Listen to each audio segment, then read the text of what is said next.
Météo numérologique du 2 mai 2026. Alors, nous sommes une journée 2, le journée beaucoup plus yin, beaucoup plus sensible. On va aller chercher à l'intérieur, on va aller observer aussi ce qui se passe dans nos relations, comment on communique. Mais c'est surtout la sensation et puis le ressenti avec l'autre et avec soi-même. Donc, c'est une journée où on va prendre soin de notre écoute intérieure. On va aller toucher un petit peu plus de présence ou alimenter notre présence pour justement être vraiment là avec soi-même et avec les autres. C'est une journée 7 aussi universelle quand on additionne le jour et le mois. Donc le 7, il y a toujours un petit côté où on se retire un petit peu, où on observe, où on analyse un petit peu plus aussi. C'est une journée où on peut aller chercher plus de connaissances, on peut aller se brancher. Pythagore, il disait que quand on reconnaissait quelqu'un avec une énergie du 7, on l'envoyait dans un monastère, il a toujours un pied en l'air, puis un pied ici. Donc une journée 7 peut nous amener justement dans un recueil en soi, euh, quelque chose de plus introspectif. Et ça peut être bon aussi pour tous les chercheurs de vérité à ce niveau-là.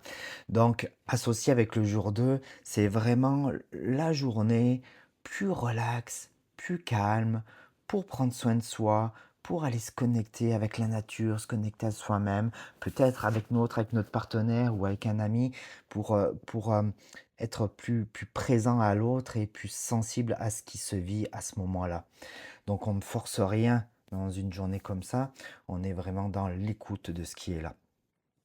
Hem, c'est sûr que le 2 peut nous amener une forme de dualité, pas forcément de choix, mais plus de dualité. Donc on peut être aussi observateur de nos comportements, de nos stratégies de protection, de: «Ah ouais, j'irai faire ça, ouais, mais qui je suis pour faire ça?» J'irai tu sais, les observer, mais pas les juger. On a fait un exercice dans la semaine où justement on apprenait à prendre du recul et puis à faire attention à ne pas juger nos pensées, à ne pas juger les autres dans nos pensées ou même dans nos mots. Ben, ça peut être encore utile aujourd'hui à ce niveau-là pour prendre soin de ces deux côtés. On a tous un côté ombre, on a tous un côté lumière, donc ça peut être intéressant d'observer ça.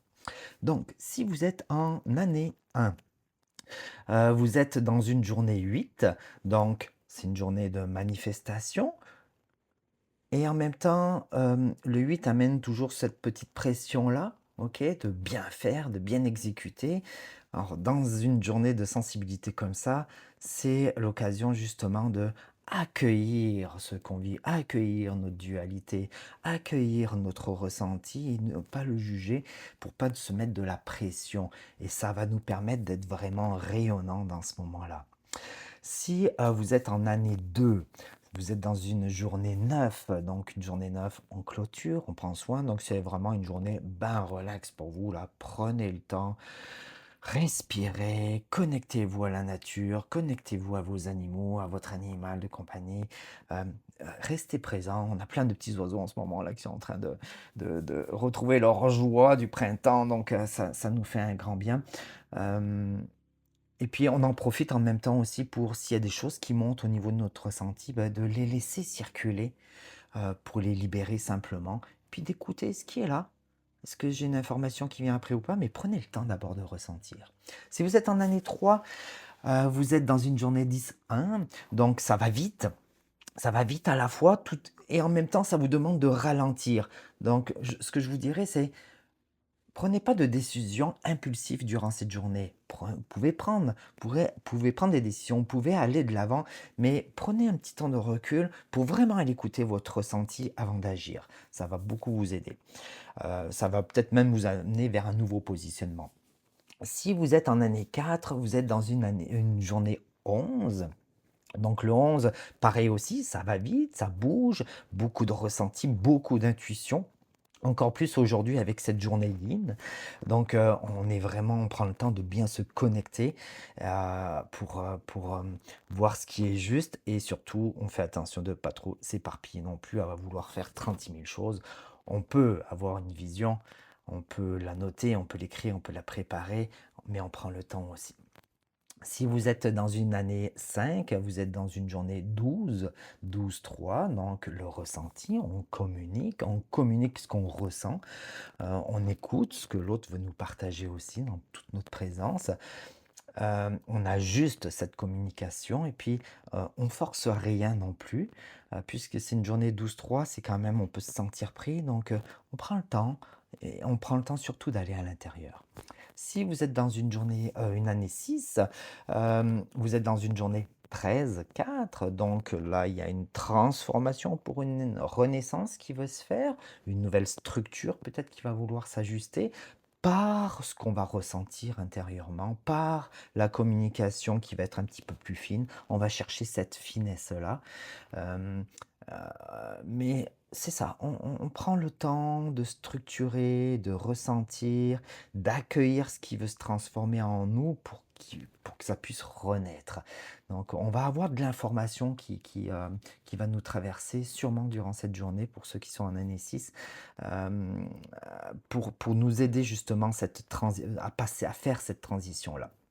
Si vous êtes en année 7, vous êtes dans une journée 14-5, donc il peut y avoir un peu d'instabilité intérieure, tu es à canaliser, c'est sûr, parce que ça va vite, parce que ça vous demande de tempérer aussi votre énergie. Donc, en prenant le temps de ressentir, vous allez trouver cette justesse-là. Si vous êtes en année 8, l'année du développement, la dernière année avant de finir votre cycle, vous êtes dans une journée 15-6. 15-6, on brasse de la matière, on va toucher au relationnel, on va toucher aussi à l'attachement. Donc, euh, on, on prend des décisions, on est à l'écoute, on reçoit de l'information et on voit si ça correspond à nos valeurs. Puis de cette manière-là, on peut accueillir ce qui veut bouger dans la matière, que ça soit au niveau peut-être professionnel, que ça soit au niveau matériel autour de nous. On en profite peut-être pour faire du ménage, on en profite pour laisser aller certaines choses qu'on n'a plus besoin et du coup, ça va faire de la place pour des nouvelles choses aussi. Donc, on peut être à l'écoute de tout ça. Et si vous êtes en année 9, c'est une, journée 16-7, donc on touche clairement tout le côté relationnel pour vous en cette journée. On ne prend pas de décision hâtive en ce jour de 2026, du 2 mai. S'il y a s'il y a des contractions qui viennent, s'il y a de la confusion qui est là, on l'accueille, on la laisse circuler parce qu'il y a quelque chose qui veut se nettoyer, quelque chose qui veut être mis en lumière durant cette journée, mais ne prenons pas de décisions hâtives qui vous bousculent dans un trop plein d'émotions donc prenez le temps, observez, accueillez et puis apprenez aussi à nommer. Puis ça, c'est bon en année 9 parce que justement, on apprend à faire du tri dans certaines affaires, mais apprenez à nommer les choses essentielles. Alors, je vous donne un petit exercice pour vous tous en ce 2 mai. C'est je trouve que c'est vraiment la journée pour aiguiser notre présence. Pour ça, c'est pas compliqué. Prenez durant la journée, à quelques reprises, 2, 3, 4 secondes juste pour observer votre respiration. Prendre le temps. Observez qu'est-ce qui se passe quand vous les observez. Vous ne changez pas votre respiration, vous prenez juste le temps de l'observer. Et vous allez voir que ça vous amène dans un espace beaucoup plus éclairé, beaucoup plus ouvert, beaucoup plus amoureux ou en amour. Et vous allez avoir vos propres solutions, vous allez avoir vos propres réponses en descendant dans cet espace-là. Et comme on va communiquer aussi, tu sais, on est dans le sensitif avec l'autre, d'être dans cette présence-là nous permet de recevoir l'autre dans tout ce qu'il vit sans absorber ce qu'il vit, mais juste d'être présent et l'autre va pouvoir s'ouvrir. Et vous allez voir qu'il y a bien des solutions et il y a bien des réponses qui viennent dans ces moments-là. Alors je vous souhaite une belle journée du 2 mai, puis je fais une petite annonce. Demain, à partir de 11 heures, heure du Québec, donc ça sera 17 heures, heure en France, je vais faire un live Facebook pour vous parler un petit peu plus de ma vision sur la météo numérologique quotidienne, puis je vais vous parler aussi des énergies du mois de mai qui viennent de commencer justement. Alors je vous souhaite une très belle journée.